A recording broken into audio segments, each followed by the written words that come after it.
News, सच जरूरी है। दर्शकों नमस्कार, मैं श्रद्धा तिवारी और आप देख रहे हैं MNS न्यूज टीवी। तो आइए देखते हैं आज की खास खबर। एक नजर डालते हैं आज की हेडलाइंस की ओर। नागपुर डीसीपी समेत 9 पुलिसकर्मी घायल। नागपुर हिंसा पर सीएम फडणवीस पर भड़के संजय राउत। गढ़चिरौली में सागौन तस्करी का पर्दाफाश। तो आइए देखते हैं खबरें विस्तार से। नागपुर डीसीपी समेत 9 पुलिसकर्मी घायल। जहां एक तरफ महाराष्ट्र की उपराजधानी नागपुर में औरंगजेब कब्र विवाद के चलते यहां के महल इलाके में बीते सोमवार रात 8:30 बजे हिंसा भड़क उठी। वहीं एक संगठन की ओर से किए गए प्रदर्शन के दौरान कुछ अफवाह उड़ी, जिसके बाद शहर में तनाव पैदा हो गया। यहां औरंगजेब की कब्र ढहाने को मांग मुगल बादशाह का पुतला फूंका। इसके बाद पथराव और तोड़फोड़ शुरू हो गई। इसके बाद उपद्रवियों ने घरों में पथराव किया और सड़क किनारे खड़ी गाड़ियों में आग लगा दी। वहीं पुलिस पर भी हमला किया गया। खुद डीसीपी निकेतन कदम भी कुल्हाड़ी के हमले से घायल हो गए और 9 पुलिसकर्मी भी घायल है।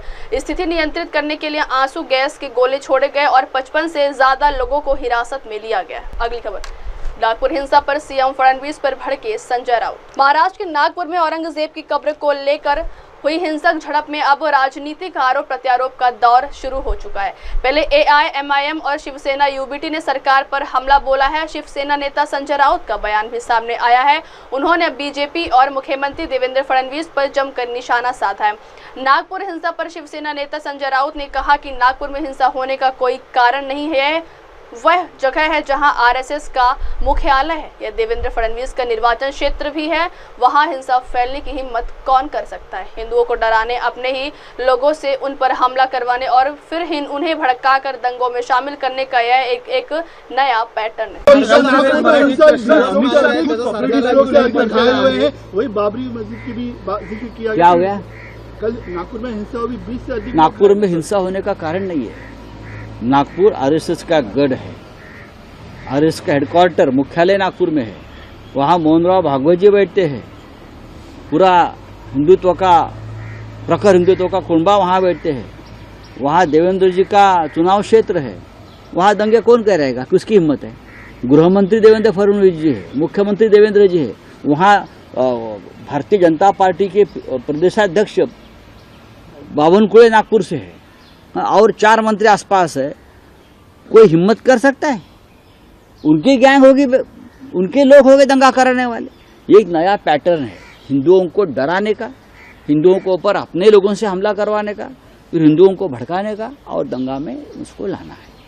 ये जो चल रहा है औरंगजेब के नाम से एक भय और डर पैदा कर रहे हैं, ये महाराष्ट्र को और देश को खत्म करने जा रहे हैं। अगर देवेंद्र जी फडणवीस में दम है तो जो दंगेखोर है ना, उनको मखौका लगाइए। औरंगजेब की कब्र की बात आप करते हो,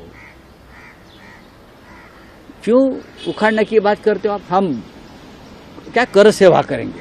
क्या जरूरत है? जब बाबरी के लिए हमने कर सेवा की थी तो कांग्रेस की सरकार थी, राष्ट्रपति कांग्रेस के थे, प्रधानमंत्री कांग्रेस के थे। अब तो आपकी सरकार है ना महाराष्ट्र में और दिल्ली में, तो कर सेवा की जरूरत क्या है? जाओ मोदी जी के पास, एक ऑर्डर आदेश निकालो और CPWD के लोग जो है, केंद्रीय लोक निर्माण जो कहते हैं ना CPWD, PWD, उनके लोगों को बोलो जाओ तोड़ो, हिम्मत है तो आप तोड़ो ना। आप क्यों जाते हो? आप इतनी मशक्कत को क्यों कर रहे हो भाई?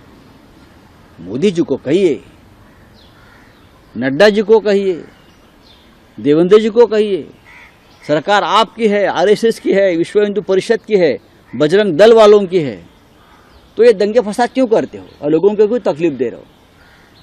जाइए, 4 लोग जाइए, नरेंद्र मोदी जी, देवेंद्र फडणवीस, अजित पवार, एकनाथ शिंदे, वहाँ जाओ, क्या बोलता है उसको, फावड़ा बिवड़ा लेकर जाइए और जो जिस कब्र के बारे में आप दंगे करवा रहे हो ना, आप खुद ही निकाल दो। लोगों को क्यों भड़का रहे हो भाई? आपकी सरकार है। बाला साहब ठाकरे की बात ये लोग कर रहे हैं, औरंगजेब और इसके बाद बाला साहब ठाकरे ने एक ही कहा था, हमारा मतलब, हमारा जो एक ध्येय है वो सिर्फ अयोध्या में राम मंदिर बनाना है, और अगर बाबरी उसकी आड़ आ रही है तो हम बाबरी को हटाएंगे। और हमारा एक ही मस्जिद से झगड़ा है, एक ही कब्र से झगड़ा है, और कोई बात हमारे मन में नहीं है। ये बाला साहब ठाकरे जी ने कहा था, हमारा कोई झगड़ा नहीं, हमारा झगड़ा बाबरी से है, हम बाबरी को हटाएंगे। बाला साहब जी ने करके दिखाया। अब तो ये बाला साहब के नाम पर कुछ भी करते हो, बाला साहब को बदनाम कर रहे हो, शिवाजी महाराज को बदनाम करते हैं, ये संभाजी महाराज को बदनाम करे। उनकी एक नीति है, ये लोगों की आरएसएस और भाजपा की विचारधारा है, शिवाजी महाराज उनके हीरो कभी नहीं रहे। इसीलिए विलन को पहले खत्म करो। औरंगजेब, अफजल खान, ये विलन है ना, विलन को खत्म करने के बाद हीरो का कोई महत्व नहीं रहता।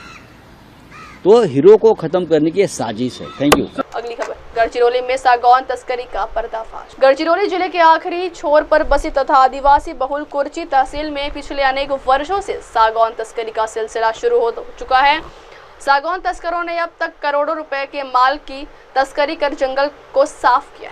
ऐसे में पिछले कुछ दिनों से वन विभाग की टीम सागौन की तस्करी करने वाली टोली को पकड़ने की फिराक में, लेकिन तस्करों की टोली निरंतर रूप से वन विभाग के आंख में धूल झोंकती थी।